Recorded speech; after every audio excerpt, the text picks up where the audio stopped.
Hello there, this is Jed McCabe of www.bodybuildingthatworks.com. Welcome to this short video which is called 4 Reasons Why Most Mainstream Bodybuilding Schedules Won't Work for You.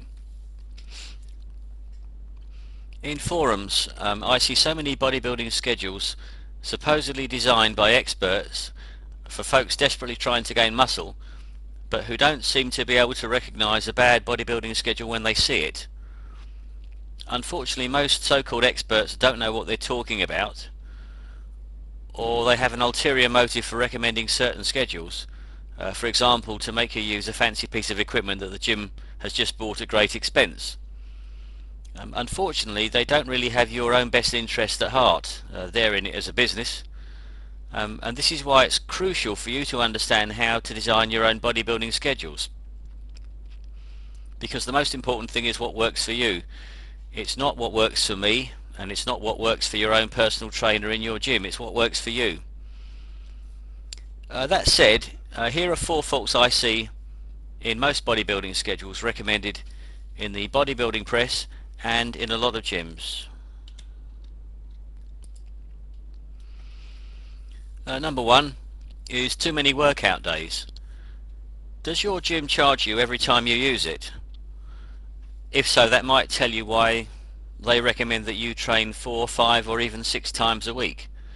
The more times they get you in there, the more times they can charge you for attendances.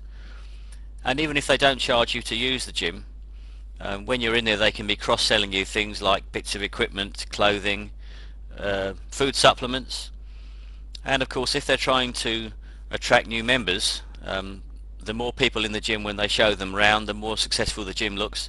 So really speaking, you're being used, and this is absolute rubbish. Muscle grows at rest, so if you're working out every day, you're never going to gain any muscle. In an ideal world, you want to be training 3 times a week, absolute tops, and I think 2 is probably even better. But of course they should be hard workouts, and I'd go further and suggest that if you're able to train 4 or more times a week, it might just mean that you're not working out hard enough. On to point 2 is too many isolation exercises. If you try to gain muscle by doing isolation movements, then you need to do a hell of a lot of exercises in order to cover all the main muscle groups. And that's another reason why your gym might be recommending that you train 4 or more times a week. And unfortunately, this is more rubbish. On the other hand, if you focus on compound exercises, you can train the whole body a lot faster. Just to be clear on this, what I mean by an isolation exercise is, for example, the bicep curl, the tricep kickback, lateral raises, the calf raise. These are all isolation exercises, so called because they isolate a single muscle. I'm recommending that you use compound exercises. These are ones that exercise several muscle groups at once. So contrast the ones I just mentioned, for example, with the bench press, which exercises most of the muscles in the upper body, or better still the squat or the deadlift, which exercises all the major leg muscles and most of the back muscles. And in fact they're really total body exercises. You should be concentrating your energies on doing compound movements, because you can train the whole body a lot more quickly and a lot more effectively, and the anabolic effect that you're after, which will help you to gain muscle, is much easier to get from a major compound exercise like the deadlift than it is from doing a bunch of silly isolation movements. I hope that's all clear. On to point 3 is lack of knowledge or fear. I have to admit that there's more risk of injury from doing a compound exercise wrong if you don't know what you're doing, and there's a lot less risk from doing an isolation exercise wrong. For example, if you're doing a bicep curl with bad form, you're going to do yourself a lot less damage than if you're doing, say, squats where you're rounding your back, or deadlifts where you're rounding your back, simply because you'll be handling much more weight on the bar, I should say. So there is risk to doing compound exercises, but if you find out how to do them properly, there's a lot less risk, and if you build the weights up gradually, there's a lot less risk. But the gyms around the country, they don't promote compound exercises very much because they would have to be far more hands-on with the coaching. They can tell you roughly how to do a tricep kickback and then just go away and leave you to your own devices.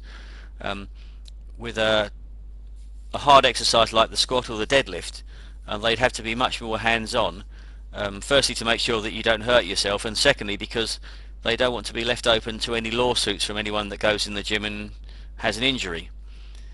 So that's where the lack of knowledge and fear comes in. It's fear of lawsuits, and it's lack of knowledge because a lot of the time they don't even know how to teach these major compound movements correctly. Moving on to point 4, which is over-reliance on bodybuilding supplements. Bodybuilding supplements have always been a great money spinner for gyms. My advice is that if you have a decent diet, you don't need them. Get your diet right and save your money. And think about this, if your diet's good, then you don't need expensive supplements, and if your diet is lousy, supplements won't help you. I hope that makes sense. Now, I've just banged on for the last few minutes about what doesn't work.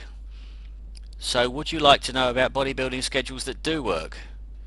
Unfortunately, there isn't enough space to go into more detail here, but if this has been of interest to you and you'd like to know more, you might be interested to check out our free 2-hour video presentation, which is called The 15 Things You Need to Know About Designing Your Own Bodybuilding Routines. This is also available as a 2-hour MP3 recording and a 21-page written report. So if that is of interest to you, go now to www.bodybuildingthatworks.com, and you can be downloading that report instantly and checking out the video presentation in the next couple of minutes. So my advice to you is go and download that report now and take charge of your muscle building. But whether you do or not, I wish you good luck. This is Jed McCabe from www.bodybuildingthatworks.com, and I wish you luck. Cheers.